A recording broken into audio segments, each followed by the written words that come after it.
Dear students, आज हम discuss करेंगे आईआर स्पेक्ट्रोफोटोमीटर, यानी वो इंस्ट्रूमेंट जिससे हम आईआर स्पेक्ट्रम निकालते हैं, यानी वो इंस्ट्रूमेंट जिसमें हम देखते हैं कि कौन सी सब्सटेंस कौन सी आईआर रेडिएशन एब्जॉर्ब करती है या ट्रांसमिट करती है।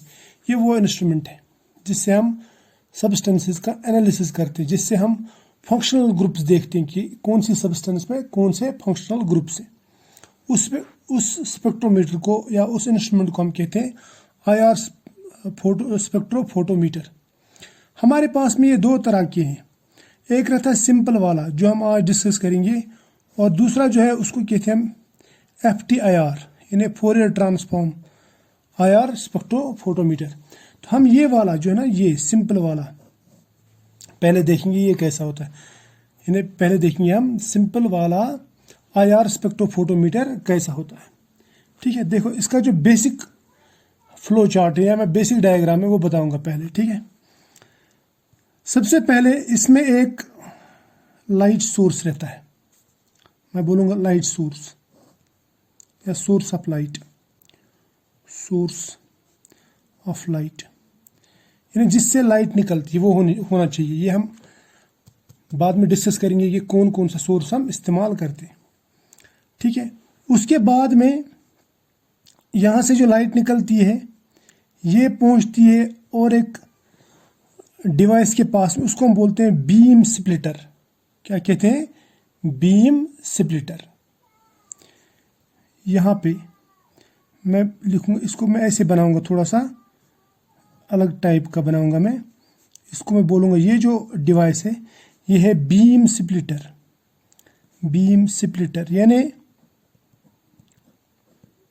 यहाँ से जो बीम निकलती है, ये वाली बीम, ये जो लाइट रेडिएशन निकल गई यहाँ से, यहाँ पे जब पहुँचता है तो ये इसको स्प्लिट करता है, दो हिस्सों में डिवाइड करता है, या हम इसको ये भी कह सकते हैं इट इज़ बीम एन्यूएटर। ठीक है, तो ये स्प्लिट करता है। स्प्लिट करने के बाद में इस रे जो है ना, यहाँ से जो रे आ रही है, यहाँ से जो बीम आ रही है, इसके दो हिस्से हो जाते हैं। चलो मैं वो दो हिस्से ऐसे दिखाऊंगा। एक हिस्सा ऐसे चला जाता है, दूसरा हिस्सा ऐसे चला जाता है, यानी एक ऊपर तो दूसरा नीचे। तो एक बीम के दो हिस्से हो गए। ये किसने किया? बीम स्प्लिटर ने। और यहाँ पे दो मिरर लगे रहते हैं। क्या रहते हैं? मिरर। ये मिरर क्या करते हैं, यहाँ से जो रेडिएशन आ गई, आईआर रेडिएशन जो सोर्स से निकली, यहाँ पे स्प्लिट हो गई, यहाँ से जो रेडिएशन यहाँ आ गई, इसको इस डायरेक्शन में धकेल देता है। यहाँ पे ये देखिए डायरेक्शन में धकेल देता है। अब एक रेडिएशन के दो हिस्से हो गए, एक हिस्सा इधर तो दूसरा हिस्सा इधर। समझ में आया? अब देखो करते क्या है, यहां से जो हिस्सा गया इसको हम पास करते हैं थ्रू रेफरेंस सेल। यहाँ पे ट्यूब एक लेते हैं, उसको कहते हैं रेफरेंस ट्यूब, रेफरेंस सेल या रेफरेंस ट्यूब। ठीक, यहाँ पे दूसरा एक ट्यूब रहता है, इसको कहते हैं हम सैंपल ट्यूब। क्या कहते हैं? सैंपल। यानी इसमें सैंपल रहता है, इसमें कुछ नहीं रहता है, इसमें सिर्फ सॉल्वेंट रहता है, इसमें सैंपल रहता है। तो इसमें सैंपल प्लस सॉल्वेंट, तो इसमें सिर्फ और सिर्फ सॉल्वेंट। समझ में आया ना? ताकि बाद में हम इन दोनों का कंपैरिजन कर पाएँ और हम यहाँ से सॉल्वेंट का जो एब्जॉर्प्शन है वो माइनस कर दें। ऐसा हो सकता है, ऐसा कर सकते हैं इसमें। ठीक है, इसके बाद में यहाँ से जो रेडिएशन निकलती है इनको हम फिर से यहाँ पे मिरर के ज़रिए से डिफ्लेक्ट करते हैं। ठीक है, यहाँ से यहाँ पे भी मिरर लगाता हूँ मैं, एक मिरर। इसे पढ़ने के बाद में ये रेडिएशन ऐसे जाएगी, यहाँ से यहाँ, यहाँ से यहाँ, यहाँ से यहाँ, यहाँ से यहाँ। समझ में आया? अब यहाँ पे देखो क्या होता है, यहाँ पे एक रोटेटिंग मिरर रहता है। क्या रहता है? Rotating mirror. इसको मैं थोड़ा सा ऐसा बनाऊंगा, इज लाइक दिस। इसको बोलूंगा मैं रोटेटिंग मिरर। क्या बोलूंगा इसको? Rotating mirror. ये मिरर क्या करता है, ये कभी इस स्लाइड को आने देता, कभी इस स्लाइड को आने देता। और यहाँ से जो लाइट निकलती है ये जाती है यहाँ पे और एक डिवाइस पे, उसको बोलूँगा मैं, और एक यहाँ पे जो चीज़ लगी हुई है उसको बोलूँगा मैं मोनोक्रोमेटर। मोनोक्रोमेटर का काम क्या रहता है, यहाँ से जो रेडिएशन निकलती हैं उनमें से एक रेडिएशन को आगे जाने देना, आगे अलो करना। मोनोक्रोमेटर के बाद में ये रेडिएशन जाती है यहाँ पे, उसको कहते हैं डिटेक्टर। क्या कहते हैं? डिटेक्टर, जो डिटेक्ट करता है रेडिएशन। और डिटेक्टर के बाद में जब ये रेडिएशन ये डिटेक्ट करेगा, यहाँ पे हमें रहता है रीड आउट, बोलते हैं इसको, जहाँ पे हमको स्पेक्ट्रम मिलता है, इसको बोलते हैं रीड आउट। अब देखो हम एक एक करके देखेंगे ये कौन कौन सी चीज़ रहती है और कैसे काम करता है। सबसे पहले ये जो लाइट सोर्स है ना, ये हमारे पास में दो तरह के रहते हैं। एक रहता है लाइट सोर्स, बोलूँगा मैं लाइट सोर्स। ये एक रॉड रहता है, ये मान लो सिलिकॉन कार्बाइड का रॉड है या फिर जिरकोनियम ऑक्साइड वगैरह का रॉड रहता है। तो उस रॉड को हम हीट करते हैं, समझ में आया ना। तो मैं यहाँ पे बताऊंगा कि लाइट कैसे बनाते हैं। लाइट बनाने के लिए हमारे पास में दो तरह के रॉड्स रहते हैं, या दो तरह के आर्क्स रहते हैं, या दो तरह के फिलामेंट रहते हैं। एक को कहते हैं हम नंबर 1, उसको कहते हैं ग्लोबर आर्क। क्या कहते हैं? Glauber arc. और दूसरा जो रहता है उसको कहते हैं नर्नेस्ट ग्लोवर। नर्नेस्ट ग्लोवर। अब ये ग्लोबर आर्क और नर्नेस्ट ग्लोवर ये होता क्या है? सबसे पहले बताऊंगा मैं ग्लोबर आर्क क्या होता है। ग्लोबर आर्क रहता है सिलिकॉन कार्बाइड का रॉड, ठीक है। और ये नर्नेस्ट ग्लोवर जो रहता है ये एक फिलामेंट रहता है। और ये फिलामेंट किसका बना हुआ रहता है? ये बना हुआ रहता है जिरकोनियम ऑक्साइड, जिरकोनियम, या मैं बताऊंगा ऐसा, it's a sintered oxides of zirconium, cerium और इट्रियम, या फिर जिरकोनियम, उसके बाद में सीरियम थोरियम, या फिर ये कॉम्बिनेशंस बोल रहा हूँ इनके ऑक्साइड्स, यानी इसका भी ऑक्साइड, इसका भी ऑक्साइड, इसका भी ऑक्साइड, या फिर जिरकोनियम, ठीक, इट्रियम और अर्बियम। इसका oxide zirconium oxide, yttrium oxide और अर्बियम ऑक्साइड, इनके बने रहते हैं ये, ठीक है। ये नर्नेस्ट ग्लोवर यानी फिलामेंट। इनको हम हीट करते हैं, मान लीजिए 1000 से, यानी इसको भी और इसको भी 1000 से लेके 1800 डिग्री तक, 1800 डिग्री सेल्सियस तक हम हीट करते हैं। जब भी हम किसी चीज़ को बहुत ज़्यादा हीट करते हैं तो वो लाइट देता है, तो ये भी लाइट देते हैं, लेकिन इनसे निकलते हैं इंफ्रारेड रेडिएशंस। तो यहाँ पे जो ये सोर्स ऑफ लाइट है ना, ये यही है, यानी या तो लेते हैं हम ग्लोबर आर्क या फिर नर्नेस्ट ग्लोवर, इनको हीट करते हैं, इनसे लाइट निकलती है। समझ में आया? इसके बाद में ये स्प्लिटर जो रहता है, ये मान लीजिए एक मिरर है जो इस रेडिएशन को दो हिस्सों में डिवाइड करता है, एक इधर एक इधर, क्लियर। उसके बाद में रहते हैं ये सेल्स, ये दो सेल्स, एक है रेफरेंस सेल और दूसरा ये सैंपल सेल। ये दोनों एक ही साइज के रहते हैं, एक ही मटेरियल के बने हुए रहते हैं। लेकिन रेफरेंस में सिर्फ हम सॉल्वेंट लेते हैं, सॉल्वेंट, और इसमें सैंपल वाले सेल में लेते हैं अपना सैंपल जो जिसका हम एनालिसिस करना हो, प्लस उसको मिला देते हैं सॉल्वेंट में। वो भी बताऊंगा मैं सॉल्वेंट क्या क्या लेते हैं। लेकिन याद रखना, ना तो ये मिरर और ना ही ये सेल्स गिलास के बना सकते हैं। सो जो सैंपल सेल है, सैंपल सेल और एंड मिरर, ये हम, या लेंस जो भी वहाँ पे लगता है, वो हम गिलास के नहीं बना सकते। It can not be of गिलास और कॉर्ड्स। क्यों नहीं ले सकते कॉर्ड्स और गिलास के? क्योंकि ये दोनों IR रेडिएशंस एब्जॉर्ब करते हैं। फिर किसके बनाते हैं हम ये सेल्स? तो ये सेल्स जो ये हम बनाते हैं या तो NaCl की, या फिर KBr की, या फिर सीसियम आयोडाइड एटसेट्रा, इन्हें एल्कली मेटल हैलाइड्स के सैंपल सेल्स हम बनाते।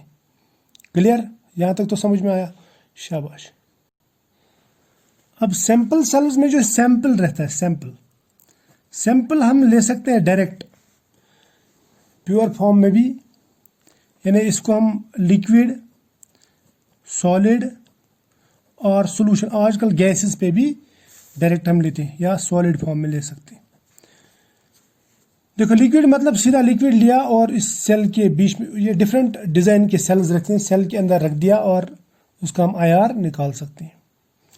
अब सॉल्यूशन किसका बना रहता है? सॉल्यूशन के लिए हम क्या करते हैं? सॉल्यूशन के लिए हम सैंपल को सॉल्वेंट में मतलब डिजॉल्व करते हैं, सैंपल प्लस सॉल्वेंट। सॉल्वेंट कौन कौन सा लेते हैं हम? सॉल्वेंट जनरली हम लेते हैं CCl4, CHCl3, ठीक है, या फिर CS2 कार्बन डाइसल्फाइड एट्सेट्रा, ये हम लेते हैं सॉल्वेंट। समझ में आया ना? तो इनमें हम डिजॉल्व करते हैं।